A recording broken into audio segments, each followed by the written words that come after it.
Let's talk about content and using content for your business, also known as content marketing. A lot of people really struggle with this idea and they're confusing all kinds of different things with each other. Like some people think, oh, content marketing, that's when I'm posting on social media. Like, oh, I have to put on some Instagram posts, or like I have to tweet a little bit, maybe post something on my LinkedIn company page. Some people who are more advanced think, oh, we just have to do some little blogging, like an SEO blog, shit out like a couple of articles, and then all of a sudden, like magically, we're going to get some customers from that. And the thing is, most people have a really deep misunderstanding about content. Let's start by what is actually the idea behind why I want to use content.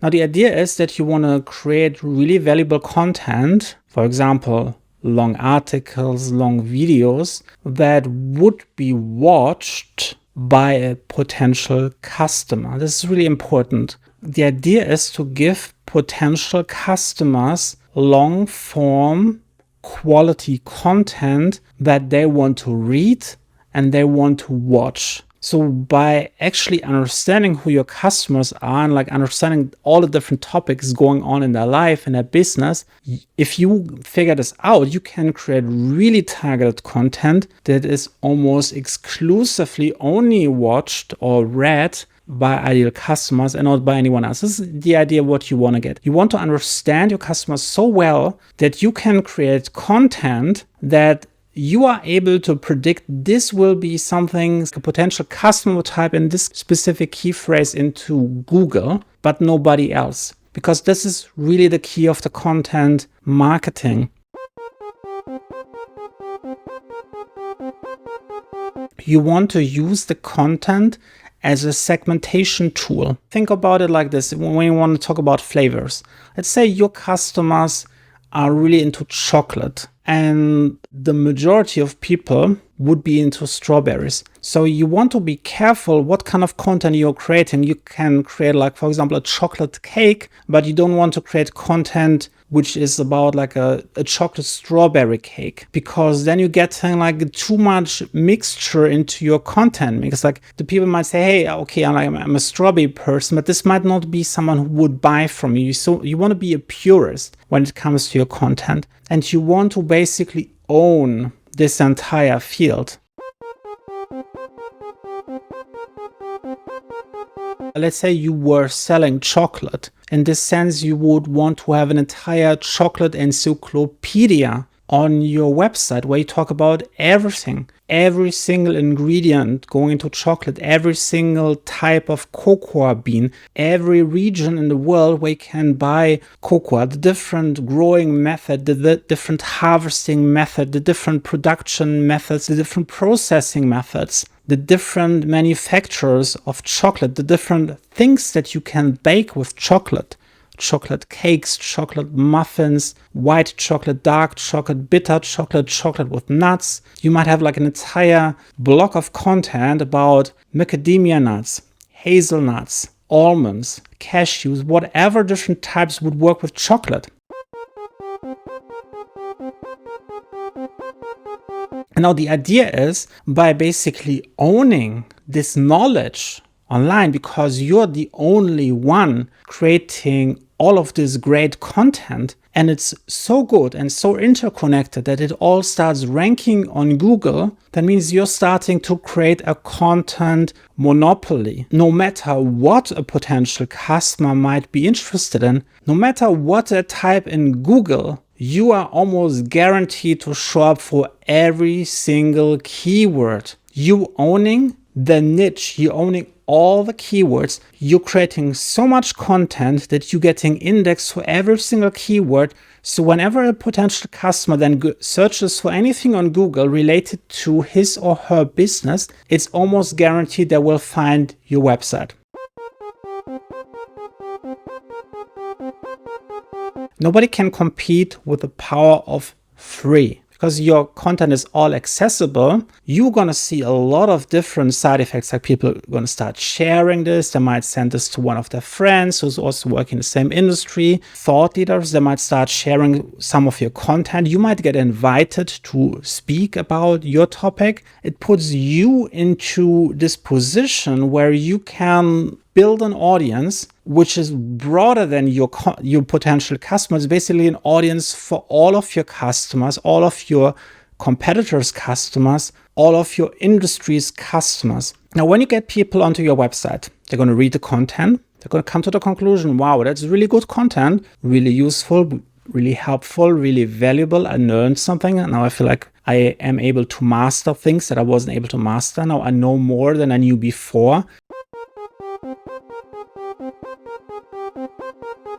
Seems the person who created this content, and now they're going to start projecting, they're going to project your ability to write on the quality of your own products. Meaning when they're reading something really good, they're going to think, hey, that's really good. Someone who knows about all of those details, in our case, who knows all this knowledge, all the details, nuanced details about chocolate production. Someone who's so knowledgeable, they must make really good chocolate.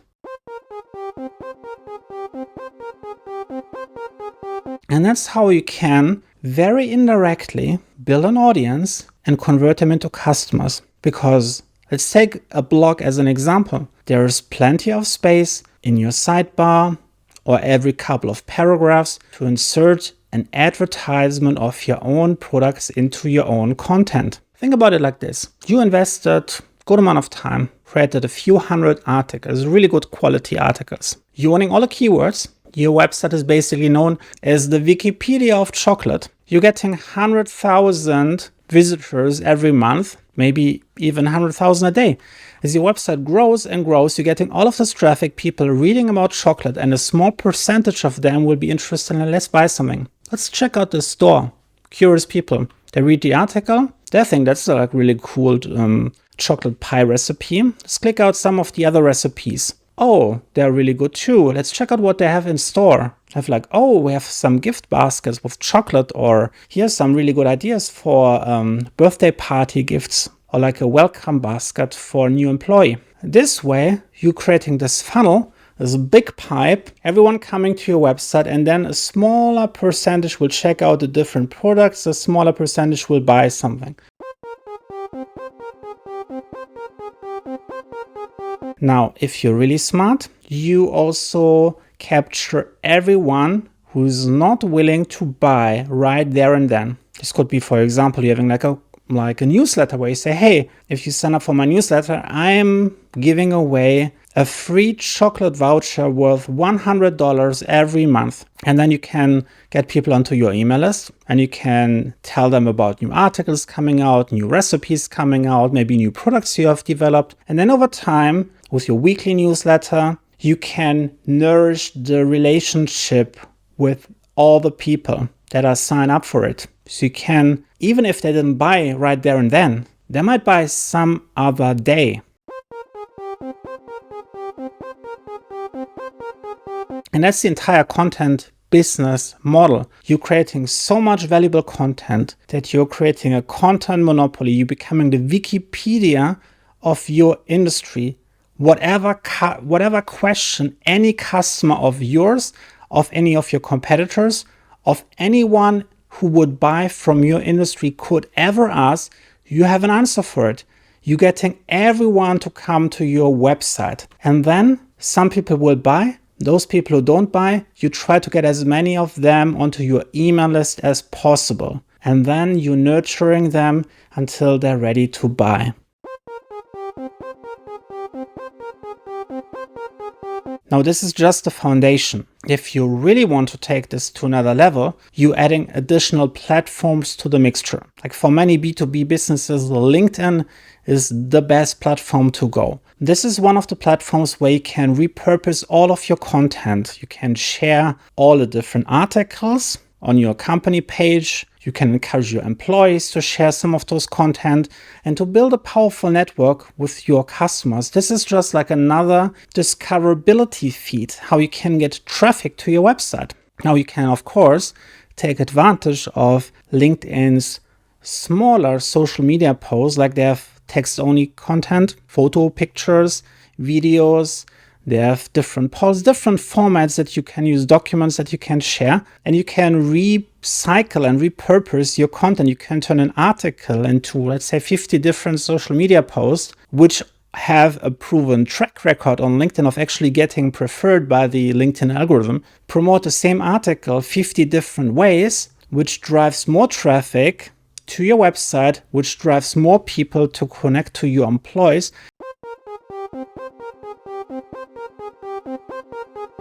And then you're creating like this entire network of people on LinkedIn where all of your potential customers either follow one of your employees or follow your LinkedIn company page. And by constantly publishing content or republishing your long-form content on LinkedIn's company pages and profiles, you're also starting driving more and more traffic to your website, entering your content funnel.